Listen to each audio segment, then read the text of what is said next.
The Money in the Bank contract was cashed in on last night's Raw, but what happened? We'll talk about that in a sec. Also, a released WWE Superstar has made a shock return, and a major match has been announced for Survivor Series. More on that in this video. Hello everyone, Jack and Ross here with the news. Seismic changes, seismic events on last night's Raw. Ross, what has happened with the Money in the Bank contract situation? Austin Theory has proved beyond any shadow of any doubt he's a massive flaming knob. This makes him look so stupid, by the way. So basically, Bobby Lashley has spaffed in Seth Rollins' eye. He's put him through the announce table. Rollins is down on the outside. Theory comes out. He cashes in his Money in the Bank briefcase, which he could cash in on any champion in the WWE on the secondary title on Monday Night Raw. That's a red herring, or not a red herring, a red flag number one. Yeah, it is. And then we have a little bit of a hoo-ha in the ring. Eventually, Bobby Lashley comes back down. He pulls the referee out the ring as the referee's counting 1, 2, 3 for Theory to get the win. Then he pulls Theory out the ring. This is Bobby Lashley, pro-announced pal. Bobby Lashley then spaffs on Austin Theory's face on the outside of the ring by putting his face into the ring pole,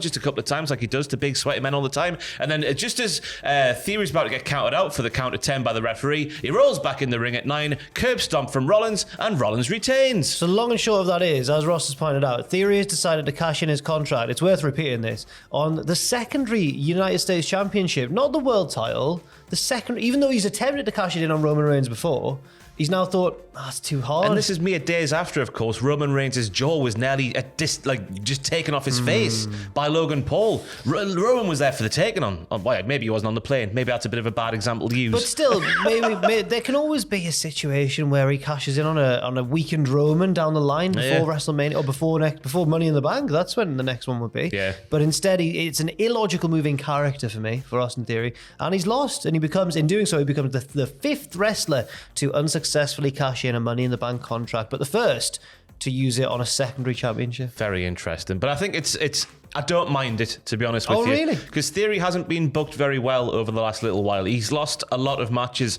and I don't think he can, shockingly win a world championship after losing so many matches as Theory does on the weekly. Like, he's not even doing last couple of weeks. I think about the match with Kevin Owens he had fairly recently. I think about a match he had with, oh my God, who was it a couple of weeks ago? Anyway, it was a ding-dong battle. So slowly it seems like we're getting there with Theory, but for the longest time he's just lost too many matches. So I don't mind him not doing it here. So this could be like a reset button for him. Well, fair it feels enough. like he needs it, doesn't he? I feel like he is the biggest victim of the change in power from Vince McMahon to Triple H. Clearly, he was a big part of Vince's plans, at least at that point, but then wasn't a part of Triple H's plans, and that's what's happened here. So, more interestingly as well, Bobby Lashley's heel turn, which started in Saudi Arabia, is still going. Yeah. I think, and Seth Rollins' babyface turn continues to get more babyface. Yeah, he was booked in this situation. He gets more and more blonde. Yeah. And also, there was a big return on last night's Raw as well. So the story has been in the feud between the OC and the Judgment Day. Who on earth can AJ Styles and his mates find to combat Rhea Ripley? Because there's been spots where she's body slammed Doc or Luke Gallows of all people. 300 pounds. There's been moments where the OC have faced off against Rhea Ripley, but they can't bring themselves to attack her, even though she's battering them every week. And she's twice the size of AJ Styles. Yeah, she's bigger than most of them.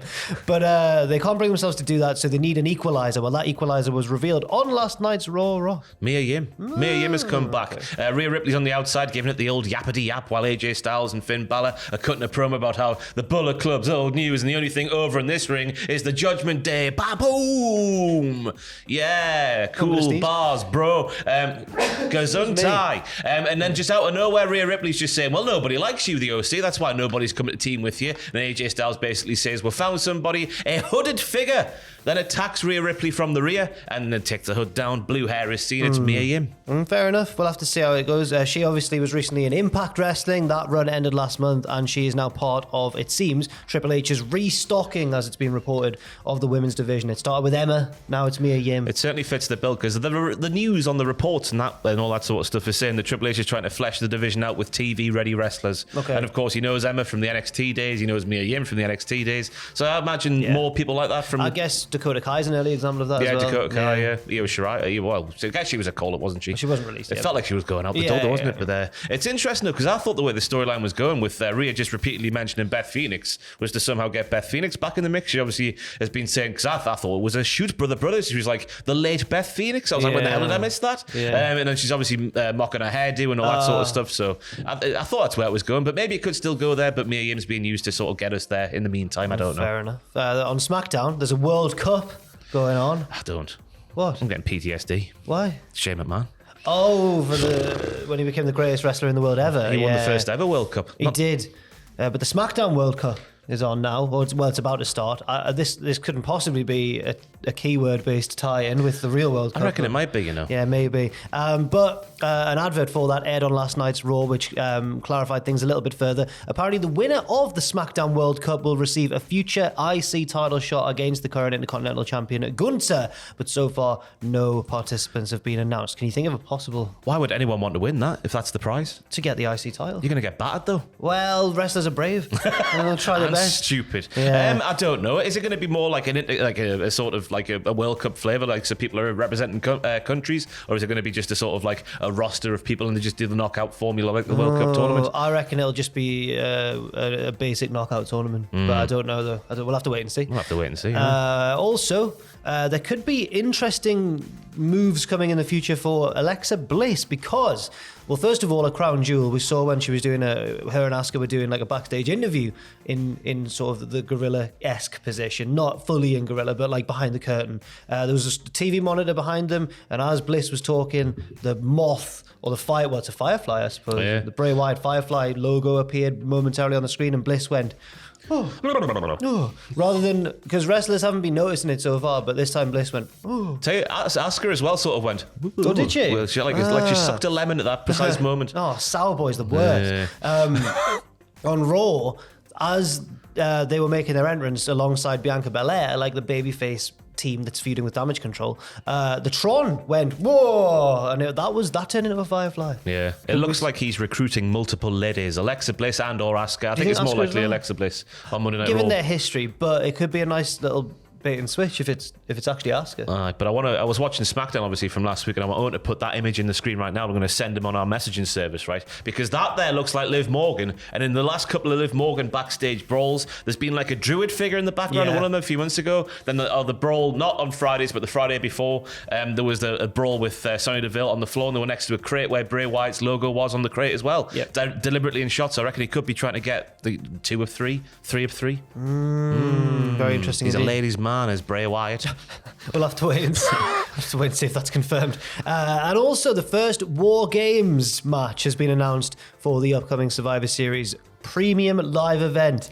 What are the teams, Raw? Damage Control on one side of the ring with Nikki Cross in their corner, and on the other side of the ring will be Alexa Bliss, Asuka, and Bianca Belair. It'll be interesting to see, because obviously it feels like something's going to happen with Bray Wyatt maybe at Survivor Series in terms of getting actually like physical in the ring, or maybe Uncle Howdy getting revealed like his true, like what he wants to do with Bray Wyatt. So it'll be interesting to see how that factors into maybe an Alexa Bliss or Asuka appearance. Yeah, it but does. As things stand now, we have two spots to fill on the baby side, on the babyface side, and one to fill on the heel one. And given the way, have you seen the poster for Survivor Series? No. It seems like the men's match could well feature the Bloodline on one side, because the poster is like Roman, Usos, Solo, and Sami all in like formation. So it seems like it could be. Anyway, more news coming up later on today. We'll talk a little bit in that about what Nikki Cross did on last night's Raw. Yes, oh my she did do some things. Or what she didn't do. We'll explain what we mean in just a bit. Stay tuned to the channel and leave your thoughts and opinions on all of these news stories down below. I've been Jack, this has been Ross, and we'll see you very soon.